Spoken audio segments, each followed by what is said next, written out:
교육부는 교육개혁의 원년인 올해 부처의 역량을 총집중하겠습니다. 교육부는 신년 업무 보고에서 10대 교육개혁 과제 중 하나로 교육전문대학원 도입을 내걸었습니다. 교전에 대한 정부의 입장을 먼저 살펴보면 교전원 도입의 가장 큰 배경은 교원 수급 정책의 실패로 이 문제는 꽤 오랫동안 교육계가 시달려온 문제입니다. 학생 수는 계속 줄지만 교대, 사범대의 규모는 그에 맞춰 줄여가지 못하며 그 불균형이 계속되어오고 있었습니다. 역대 정부는 대학의 자율성을 보장해야 한다, 시장이 자율적으로 조정될 거다 외치며 직접적인 개입을 하지 않았고 대부분 5년만 존버하자는 마인드였습니다. 하지만 교대, 사범대 입장에서는 반에서 1, 2등 하는 학생들이 들어오는데 굳이 규모를 줄일 요인이 없었고 교대생, 사범대생, 교수들 입장에서는 자신들의 밥그릇이 달린 문제니 인원 감축 정책에 반발해 왔었습니다. 즉, 누구 하나 책임지지 않고 계속 폭탄 돌리기만 하고 있었습니다. 그러다 교육부가 이제 칼을 뽑아든 것으로 보입니다. 구조조정은 아니다고 하며 본래 목적은 드러내진 않지만 교조연이라는 체제 전환 속에서 교원 수급 문제를 해결하는 시도인 것은 분명합니다. 이주호 장관은 실제로 2009년 교육부 차관 시절 교전원 도입을 시도한 적이 있었으나 반발로 실패했습니다.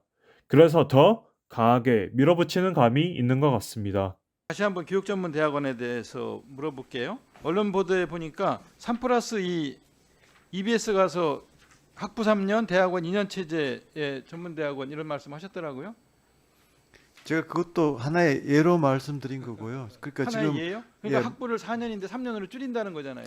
그런 게 다 지금 안정해져 있습니다. 그러니까 제가 안정해져 있어요? 예, 근데 모든 언론에 가서 저- 그렇게 말씀하셨잖아요. 네, 지금 EBS 가. 제가 이제 100일째가 됐는데요. 예. 지금까지 이제 제가 이제 쭉 언론이나 뭐 이렇게 발표를 한 것들은 큰 방향만 정해 놓은 거고 실제로 이제 소통을 통해서 그 안을 채워 넣는 그런 식으로 지금 진행이 되고 있습니다. 대학원 2년이니까 4+1에서 6년으로 할지 네, 이런 거 그걸 정해진 게 있어요? 연구진들한테 제가 다 맡겼습니다. 그걸 누구한테 맡겼어요? 연구진들요. 연구진들한테. 네, 네, 네. 그 연구진들한테 맡겨서 어떤 게 적합하겠다라는 게 결론이 나지도 않았고 뭐 입법으로 뒷받침한 것도 아니고 관계자들의 의견 수렴한 것도 아닌 상태에서 언론에 지금 먼저 계속 초기 발표를 단계입니다. 언론에는 하겠다고만 한 겁니다.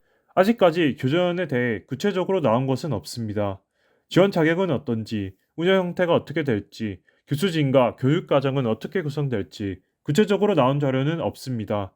즉, 교전은 일단 하겠다고 던져놓은 상태이고 추진위를 통해서 같이 만들어 나가자 뭐 이런 느낌입니다. 최근 교전에 관해 뚜렷하게 학계에서 연구된 바는 없습니다. 2009년에 추진했을 때의 연구자료인 교원 양성 체제 개편 방안 연구를 보면 여기서 교전을 대안으로 제시하고 있고 기대 효과로 교원의 사회적 지위 및 전문성 향상 그리고 보다 체계적이고 현장과 연계된 교사 양상을 말하고 있습니다.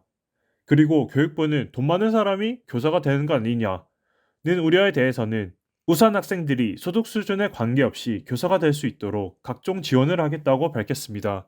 4월에 교대 사범대 시범 운영이 예정되어 있었으나 3월 초에 교육부는 이 계획이 철회되었다고 밝혔고 교육부는 최근 반대 여론에 맞춰 교전원 도입에 속도 조절을 하고 있는 것으로 보입니다. 그렇다면 교육계의 반응은 어떨까요? 현직 예비 교원과 학부모, 대학생, 교수를 대상으로 한 설문조사 결과에 따르면 교전원 도입에 81.5%가 동의하지 않는다고 대답했습니다. 교육 주체들이 공통적으로 지적하는 문제점은 바로 소통의 부족입니다. 전국 교대생들이 모인 전국교육대학생연합은 1월 8일 교육은 경쟁시장이 아니다 는 구호를 외치며 교전원 철회를 요구하는 기자회견을 열었습니다. 이들은 교사의 전문성 신장은 교육부의 핑계에 불과하고 실질적으로 시장 논리로 예비 교원들을 구조조정하는 것에 불과하다고 비판했습니다. 초중등 복수 자격 체제 역시 상품 논리로 자격 체제를 유연화하려는 정책이라고 지적했습니다. 이들은 교육부에 강력하게 요구하며 교육부가 3월 초 시범 운영을 철회하는 데 영향을 주었고 최근 3월 26일 대규모 집회를 열었습니다. 서울대 사범대 학생회는 입장문에서 교전원이 성숙하지 못한 제도라 비판했습니다. 우려사항이나 대안을 논의할 시간적 여유 없이 성급하게 그리고 당사자들과의 합의 없이 졸속으로 추진한다는 점을 지적했습니다. 아이러니하게도 교육부는 같은 문서에서 사회적 합의를 통한 정책 성숙 과정을 강조했는데 오히려 교전원은 그 관점에서 보면 덜 익은 정책이라는 것입니다. 따라서 교전원의 성급한 도입을 중단하고 당사자들의 목소리에 먼저 귀 기울일 것을 요구했습니다. 교대 총장들은 1월 8일 사상 첫 교수총회를 열며 대응했습니다. 전반적으로 일반 학부 졸업 후 교전 2년을 다녀 교사가 되는 것, 즉 교대가 아닌 일반대 졸업자가 2년의 대학원 과정만으로 초등교사 자격증을 얻는 것은 반대한다는 입장이었습니다.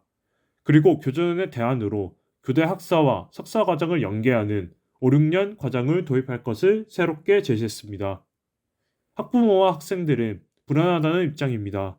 사실 교전원 도입이 발표된 1월 5일은 교대와 사범대 지원 기간이 끝난 직후이기도 했습니다. 누군가에게는 일생이 걸린 문제인데 교육부가 마치 실험하듯이 일단 정책을 던져보고 시작한 것에 무책임하다는 비판 여론이 큽니다. 교전원 문제에 주목해야 할 쟁점은 무엇이 있을까요? 첫 번째로 우선 앞으로 추진위가 어떻게 구성되고 운영될지 주목해야 합니다.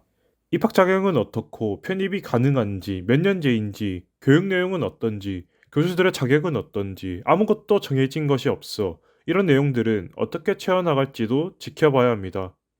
교전원 졸업생과 기존 임용을 본 학생들 사이에 형평성 문제는 어떻게 되는 것인지, 기존의 임용을 준비하던 학생들은 어떻게 되는 것인지 논란이 있습니다. 다음은 선발권 문제로 교대 사범대 교수들의 권한에 관한 문제입니다. 선발권이 있는 교수들이 공정하게 선발할 수 있도록 어떻게 감시할 것인지, 그리고 혹시나 기득권을 위한 제도로 전락하는 것은 아닌지 논란이 있습니다. 네 번째로는 교전원 도입에 발맞추어 교원수급 정책이 어떻게 바뀔 것인지 주목해야 합니다. 3월 말 곧 교육부에서 중장기 교원수급 계획이 발표될 예정입니다. 사실 정확한 수급 계획이 나오고 교전이 논의되는 것이 맞기에 곧 발표된 내용이 앞으로 논의 방향에 큰 영향을 미칠 것으로 보입니다. 정리하자면 교전원은 정부 입장에서는 오랫동안 묵은 문제를 해결할 돌파구이긴 하지만 다소 성급한 감이 있고 교육 주체들과의 제대로 된 논의와 합의가 이뤄지지 않아 논란이 있는 제도입니다. 여러분들의 생각은 어떠신가요?